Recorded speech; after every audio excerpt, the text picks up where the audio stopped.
How many of these 15 tricks for finding bucks fast are you already using? Or are you still walking the same trails, checking the same empty cameras, hoping something shows up?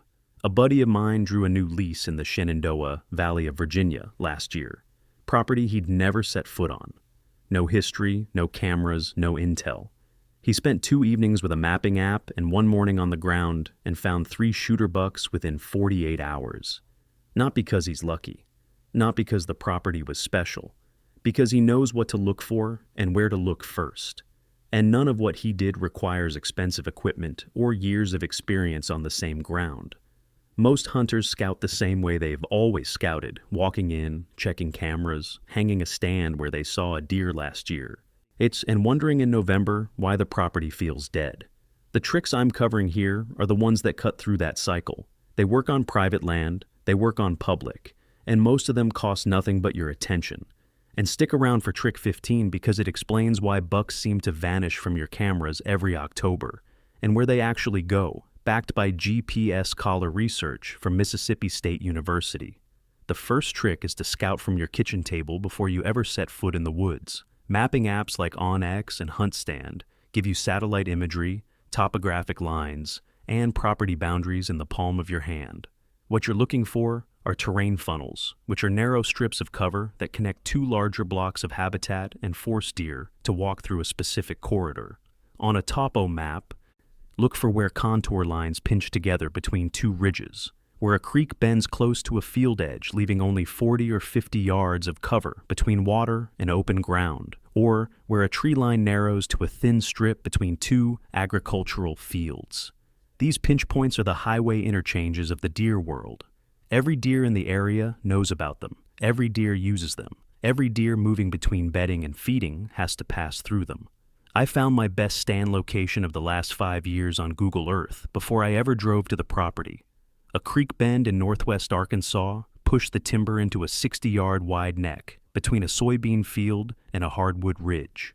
I hung a lone wolf 20 yards off that neck and killed a 140 class buck on my 3rd sit. The second trick is reading rub lines for direction of travel. That is, and this is something most hunters walk right past without understanding what it's telling them. When a buck rubs a tree, the bark damage faces the direction he was traveling from. The scarred side of the tree points back toward where he came from. So, if you find 3 or 4 rubs in a line with the bark stripped off the south-facing side, that buck was moving south to north when he made them. Follow that line toward its destination, and you'll find either a food source or a doe bedding area. Follow it backward and you'll find his bed.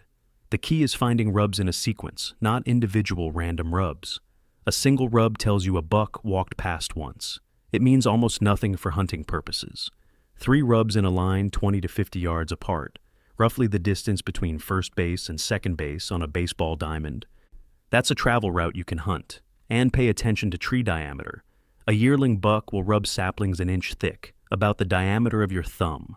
A mature buck will shred cedars and hardwoods 3 to 5 inches across, roughly the width of your wrist to the width of your fist. The tree tells you who made the rub before the camera does. The third trick is learning the difference between a random scrape and a primary scrape, because only one of them is worth hunting. Random scrapes are made spontaneously when a buck encounters an appealing overhanging branch. He works it once and moves on. These are everywhere in October, and hunting over them is a waste of time.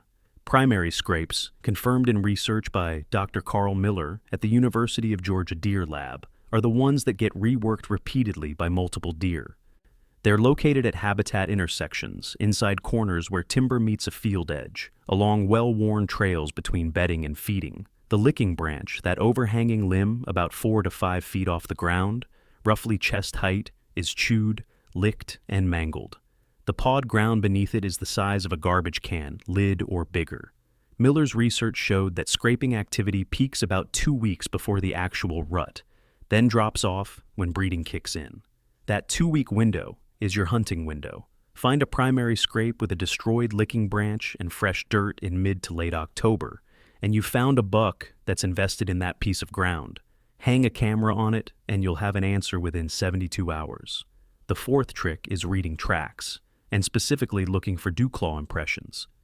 Every deer leaves tracks, but a mature buck leaves a signature. In soft ground or mud, A mature buck's track will show the two small dew claw marks behind the main hoof print. Dew claws, those two small vestigial toes located about 2 inches above the main hoof, only press into the ground when the animal is heavy enough to sink deep.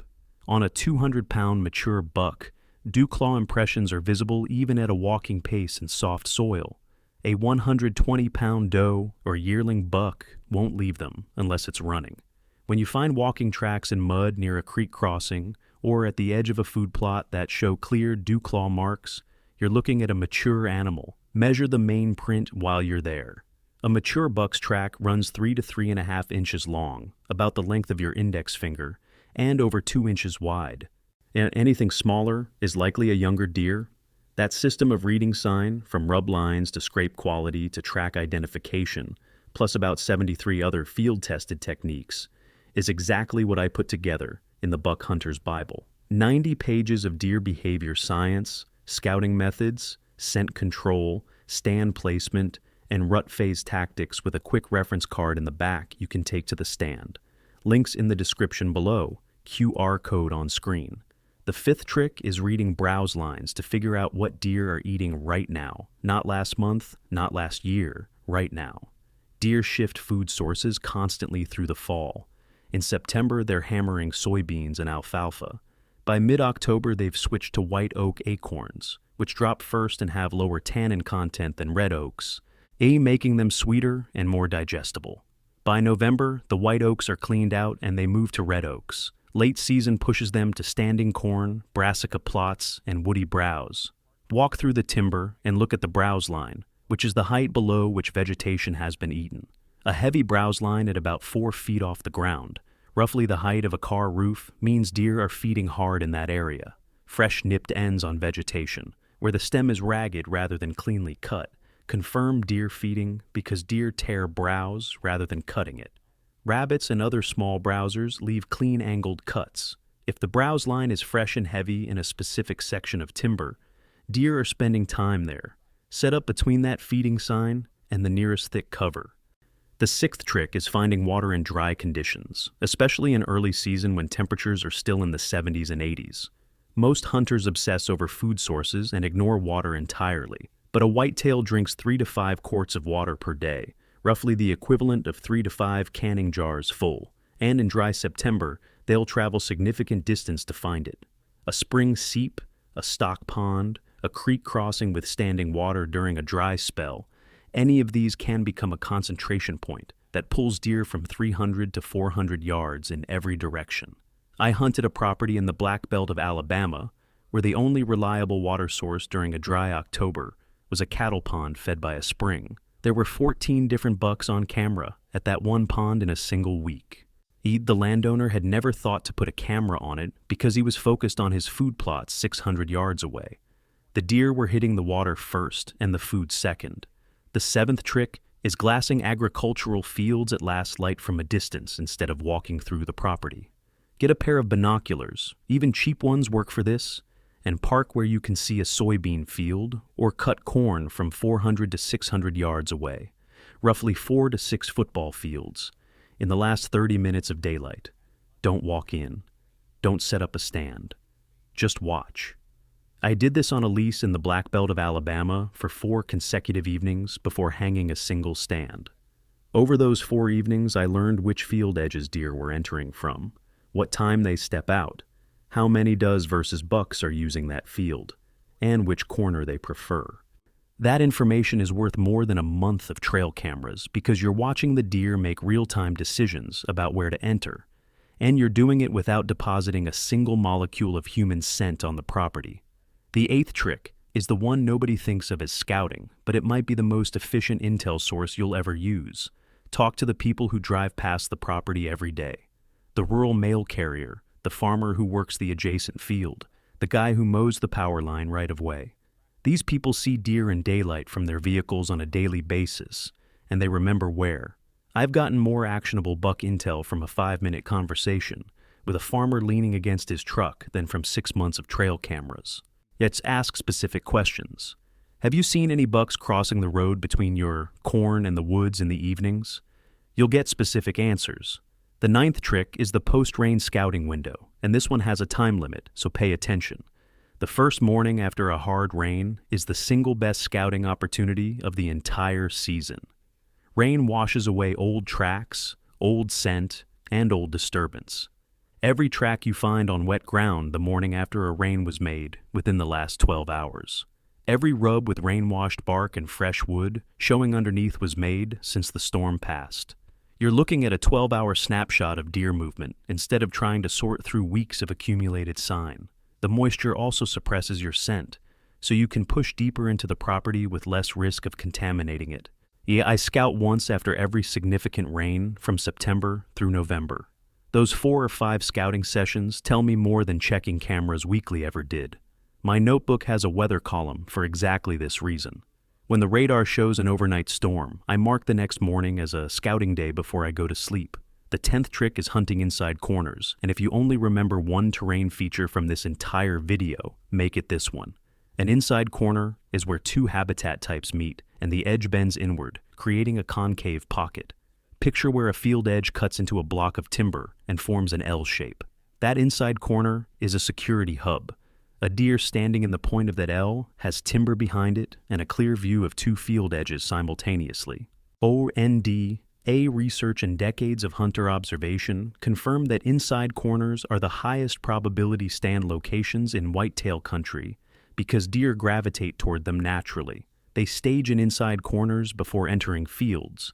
They bed in inside corners where ridgeline timber meets a drainage. They scrape in inside corners where travel corridors intersect.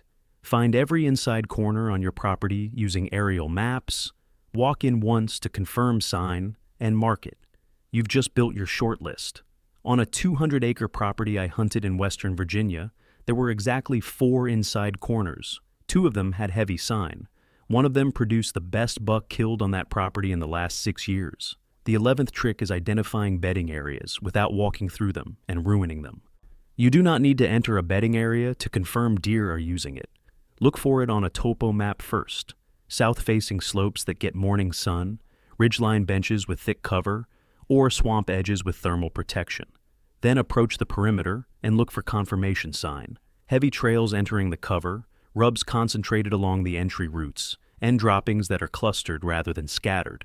Clustered droppings, meaning multiple piles within 10 feet of each other, indicate a location where a deer has spent extended time lying down and defecating repeatedly.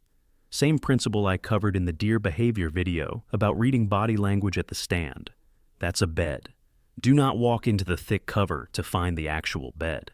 Next, the moment you walk through that cover, you've contaminated it with scent, and the buck will adjust his pattern. Mark the perimeter, note the entry trails, and set your stand on the downwind approach route, 80 to 100 yards from the edge. The 12th trick is trail camera strategy, and most hunters are doing it wrong in a way that actually hurts them. Every time you walk to a camera to pull an SD card, you deposit ground scent on the exact trail you're trying to monitor. Research from Auburn University, where Clint McCoy GPS collared 37 bucks on a 6,400-acre site in Dorchester County, South Carolina, found that mature bucks reduced daylight visits to monitored areas by up to 80% as hunting season pressure accumulated. Your camera checks are part of that pressure. Cell cameras solve this completely. A Reckonix or Stealth Cam cell unit sends photos to your phone and you never walk to the camera between September and January. If you can't afford cell cameras, check your SD card cameras no more than once every 3 to 4 weeks. Approach from a different direction each time and wear rubber boots. The 13th trick is speed scouting, a method popularized by Michigan bow hunter John Eberhardt, who killed mature bucks on public land across the northern Michigan Upper Peninsula for decades using this approach. Speed scouting means covering a large area quickly, looking only for concentrated sign and never stopping to sit. You're not hunting, you're eliminating dead ground. Walk at a steady pace through new terrain and ignore isolated rubs, scattered tracks, and single scrapes. What you're looking for is a convergence zone, in a location where multiple types of signs stack up within a small area, 3 or more rubs within 50 yards, a primary scrape with a hammered licking branch, heavy tracks in a terrain funnel, browse damage on surrounding vegetation. When sign stacks up in one spot like that, mark it on your phone, Note the wind direction that would work for a stand, and leave immediately. Don't linger, come back on a favorable wind day to hang a stand and hunt it that same evening. Eberhardt's principle was simple.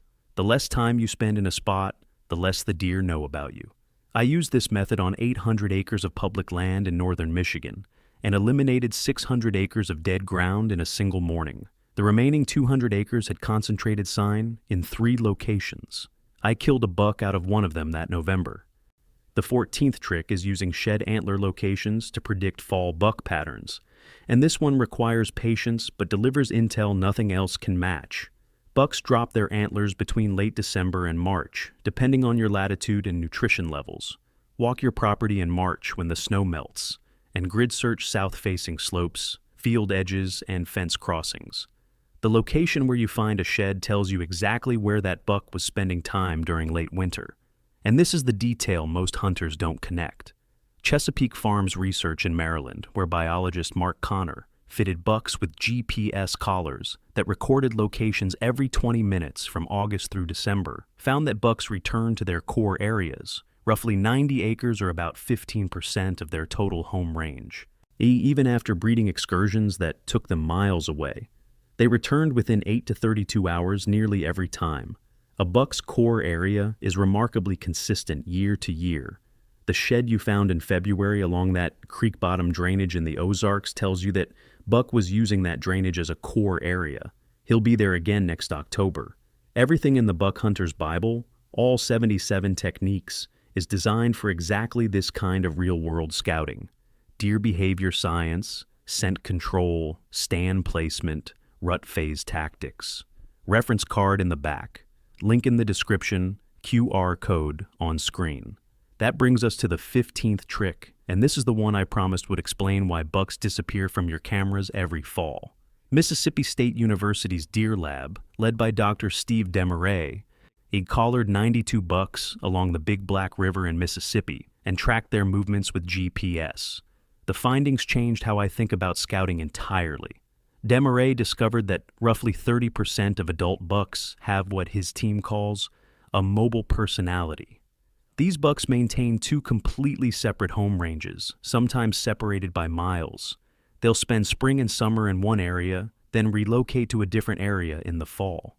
One buck in the study swam the Mississippi River, spent the early summer in Louisiana, then returned to Mississippi in August. Another buck's 2 seasonal ranges were separated by 18 miles. The remaining 70% are sedentary personality bucks that stay in one home range year-round, though even these varied wildly in range size, from 116 acres to over 1,300 acres.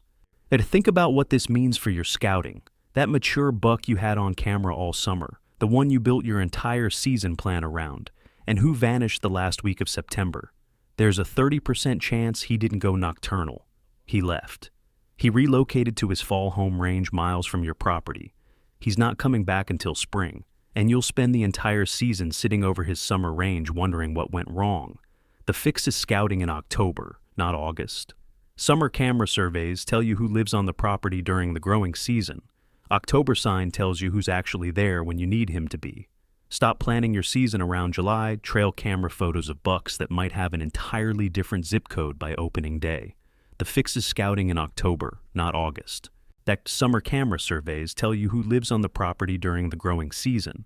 October sign tells you who's actually there when you need him to be. Stop planning your season around July trail camera photos of bucks that might have an entirely different zip code by opening day. Now here's the part that ties all 15 of these tricks together into something bigger than a checklist. Auburn University's data showed that the average home range across those 37 GPS collared bucks was 350 acres, but the core area, the zone where a buck spends half his time, was only about 90 acres. That is a piece of ground roughly the size of a mid-level family farm.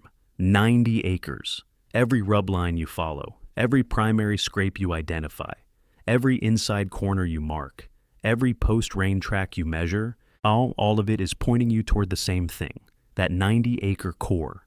The moment you identify a buck's core area, you've solved the puzzle for the entire season. You're not looking for the buck anymore. You're looking for the 90 acres he can't stay away from.